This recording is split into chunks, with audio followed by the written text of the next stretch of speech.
សម្បូរបែបមែនបាត់ល្មើសនេសាទរិចដូចផ្សិតស្រុកអង្គរបូរីស្រុកបូរីជលសាដែលគ្រប់គ្រងដោយលោកសុកលេសបុរសខ្លាំងប្រចាំតំបន់សូមថ្នាក់ដឹកនាំនិងស្ថាប័នពាក់ព័ន្ធចុះត្រួតពិនិត្យផងទៀតវគ្គ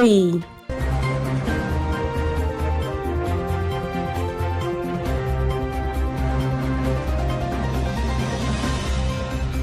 ករណីបាត់ល្មើសនេសាទនៅក្នុងភូមិសាស្ត្រស្រុកអង្គរបូរីស្រុកបូរីជលសានិងស្រុកកោះអណ្ដែតខេត្តតាកែវក្រោមការគ្រប់គ្រងនិងបែងចែកផលប្រយោជន៍ពីសំណាក់លោកសុកលេសមន្ត្រី PM បានសម្របសម្រួលចាប់អនុវត្តការងារនៃបាត់ល្មើសនេសាទនិងបើកដៃឲ្យជនជាតិវៀតណាមចាប់ផ្ដើមចូលមកនេសាទនៅក្នុងទឹកដីខ្មែរដែលស្ថិតនៅក្នុងដែនសមត្ថកិច្ចរបស់ខ្លួនលោកសុកលេសមន្ត្រីកងរាជអាវុធហត្ថខេត្តតាកែវបើទោះបីជាមានការផ្លាស់ប្ដូរអភិបាលខេត្តច្រើនចំនួនក្តីករណីបាត់ល្មើសនេសាទនៅក្នុងទឹកដីខេត្តតាកែវមួយនេះស្ថិតក្រោមកណ្ដាប់ដៃបែងចែកផលប្រយោជន៍ពីសំណាក់មន្ត្រីកងរាជអាវុធហត្ថម្នាក់នេះដដែលអង្គភាពអ្នកសារព័ត៌មានយើងសង្ឃឹមថា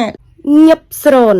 ប្រធានមន្ទីរកសិកម្មរុក្ខាប្រមាញ់និងនេសាទខេត្តតាកែវនឹងចុះត្រួតពិនិត្យនៅក្នុងករណីបាត់ល្មើសនេសាទស្ថិតនៅក្នុងដែនសមត្ថកិច្ចរបស់ខ្លួនផងទៀតអង្គភាពសារព័ត៌មានយើងស្នើសុំដល់ឯកឧត្តមវីសំណាងអភិបាលនៃគណៈអភិបាលខេត្តតាកែវនិងលោកឧត្តមសេនីយ៍តូម៉ែនលីស្នងការនគរបាលខេត្តតាកែវសូមចាត់វិធានការទប់ស្កាត់និងបង្ក្រាបបាត់ល្មើសនេសាទរបស់ជនជាតិវៀតណាមលួចចូលមកនេសាទនៅក្នុងទឹកដីខេត្តជាកាត់តាល្មើសច្បាប់យ៉ាងធ្ងន់ធ្ងរអង្គភាពអ្នកសារព័ត៌មានយើងស្នើសុំដល់ឯកឧត្តមដិតទីណារដ្ឋមន្ត្រីក្រសួងកសិកម្មរុក្ខាប្រមាញ់និងនេសាទសូមមេត្តាចាត់វិធានការនិងទប់ស្កាត់បទល្មើសនេសាទដែលរៀបរាប់ខាងលើមិនគួរបណ្តែតបណ្តោយឲ្យជនអន្តោប្រវេសន៍ជនជាតិវៀតណាមមកទន្ទ្រានលួចចូលមកនេសាទដោយខុសច្បាប់នៅលើទឹកដីប្រជាណាចក្រកម្ពុជាសូមឯកឧត្តមរដ្ឋមន្ត្រីចាត់មន្ត្រីជំនាញចុះត្រួតពិនិត្យដោយក្តីអនុគ្រោះអង្គភាពសារព័ត៌មានយើងខ្ញុំផ្សាយព័ត៌មាននេះគ្រាន់តែចង់ជម្រាបជូនមហាជន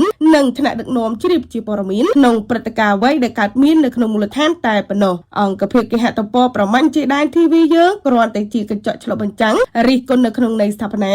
និងសូមរងចាំការឆ្លើយបំភ្លឺគ្រប់ស្ថាប័នដែលពាក់ព័ន្ធគ្រប់ពេលម៉ោងធ្វើការតាមរបបអ្នកសារព័ត៌មានសូមអរគុណ